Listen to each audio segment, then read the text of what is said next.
It's 5:45 p.m., which means it's time for BC TV's Nightly News Roundup. I'm tonight's host, Roland Boyden, and this is 5:45 Live. Tonight, who's sleeping under the stars, what exactly there's much ado about in the park, why Vermont Yankees getting the Palooza suffix, when I'll be perfecting my time machine, where to go for everything textile, and a whole lot more. All that in 15 minutes, so stick with us.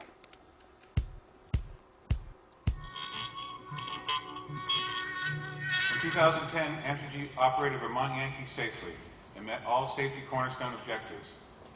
This was determined based on independent inspection conducted by 2 resident inspectors, along with numerous region-based specialist inspectors and objective performance indicators. That's a little clip from our NRC hearing, and welcome back to 5:45 Live. That's NRC Senior Resident Inspector for Vermont Yankee, David Spindler, commenting at last night's NRC Safety Assessment hearing for the aging nuclear power plant. Nearly 200 local residents turned out at Brattleboro Union High School last night to watch the NRC's 20-minute presentation and to voice their concerns about the plant moving forward. My name is Terry Caldwell, and I live within the evacuation zone of Vermont Yankee. I'm sure you all sincerely believe that you can operate this reactor safely, but I don't agree with you.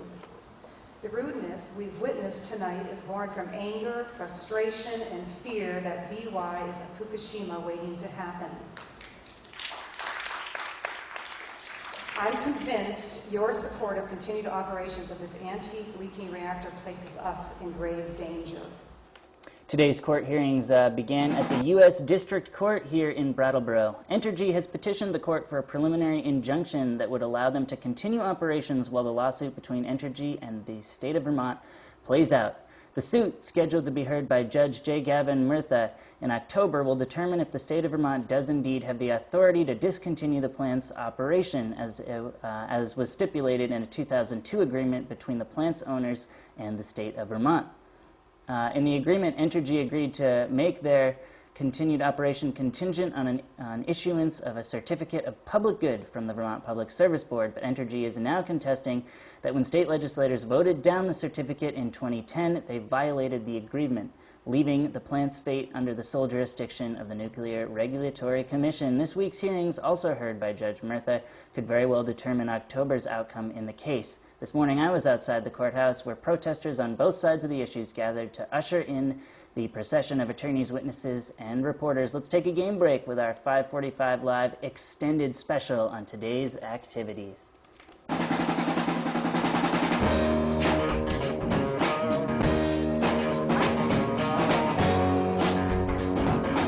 Today and tomorrow, the first court hearing where Entergy is trying to get the courts to give them an injunction allowing them to keep operating in spite of the fact that they don't have permission to do so from the state of Vermont.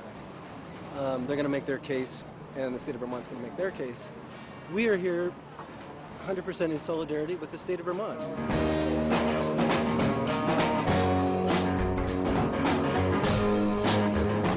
It's sad that it's come to this for a lack of communication with the public, but still there would be people who were against the plant because that's the way human nature is. There's now over a half-century operating record of safety with nuclear power. Nobody ever said it would be perfect.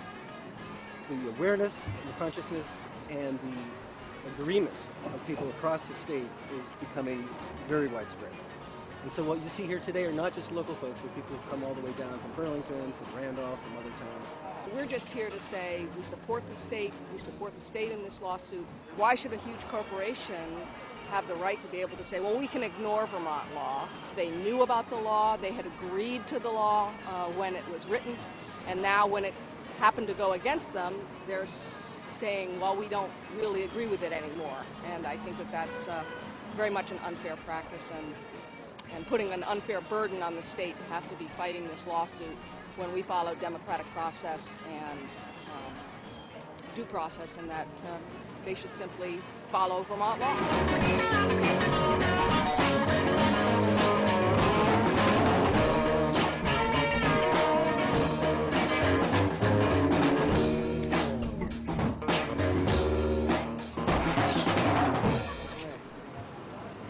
Beautiful. No, we're on your team. Thanks. You wouldn't have to have quarters, would you?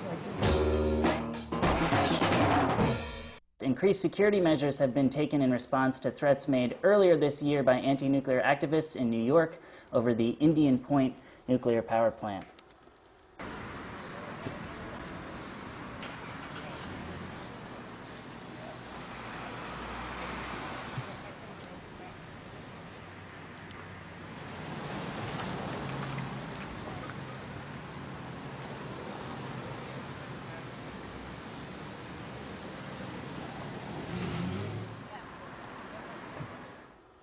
Court proceedings continue tomorrow. Tune in to 545 Live, then, which is tomorrow night at, guess what, 545 Live for an exclusive live remote broadcast, hopefully with the results in the case.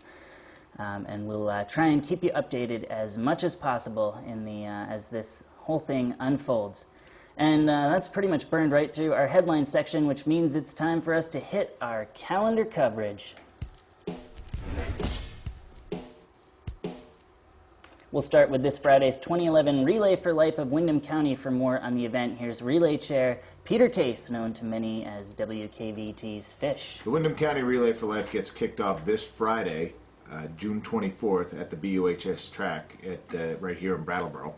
And at 6 o'clock, our opening ceremonies will commence, which usually includes a few minutes of chatting and some information updating, and is always started off each and every year by our survivor laps. And our survivors are distinguished by the purple shirts they wear. These are people who are currently in the fight and battling with cancer, and always we highlight those people. Those are the people we gather, and those are the people. Those are the reasons why we gather for the Windham County Relay for Life. 7 years now we've been at it. Our goal is $100,000. We are well on our way to making our goal. Contributions can be made at relayforlife.org/WindhamVT. Again, the Relay for Life gets kicked off 6 o'clock at the BUHS track this Friday. So create a team, raise some money. You still have time. We'll take donations the day of.